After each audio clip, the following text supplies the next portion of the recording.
We've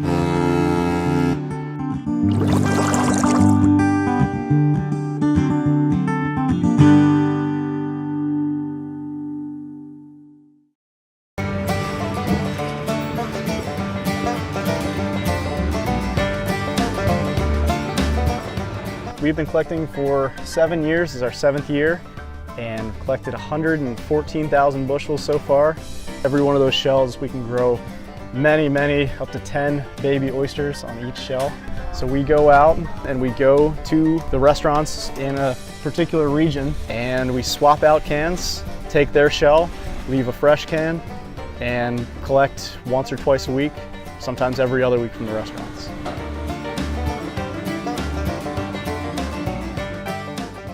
Once I started learning about the facts after visiting a couple of the hatcheries on the East Coast, the eastern shore of Maryland, what I realized is that for every oyster shell we're losing 10 oysters. So when we started it was real easy, effortless for us to transition into.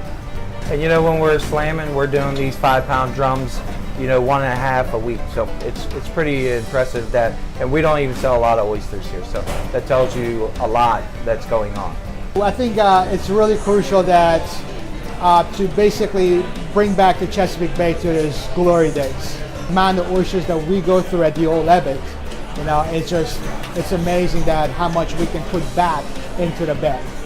Yeah, we actually average about 3,000 oysters a day. So just imagine, that's 6,000 shells that we recycle on a daily basis. We have the easy part. All we do is shuck the oysters, save the shells. You know, we have a system now, after all these years, it runs itself.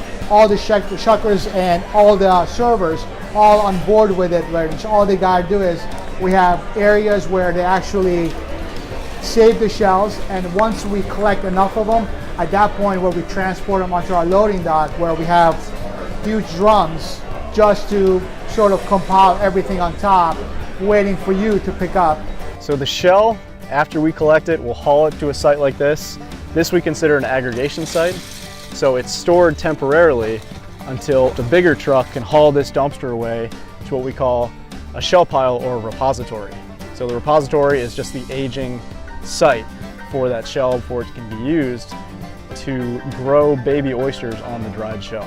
And that can be through a hatchery or just through natural planting out on oyster bar. It's not a hard process. There's some heavy lifting, obviously, because shell gets pretty heavy, but with containers and some able-bodied assistance and some kind of vehicle that can haul shell, doesn't have to be a big vehicle, only depends on how much shell you want to haul, and some place to take it, some place to store it. And we've worked with different people to haul shell for us, but now we do it in-house. But just having a dumpster can be a huge advantage if there's nowhere to keep it long-term.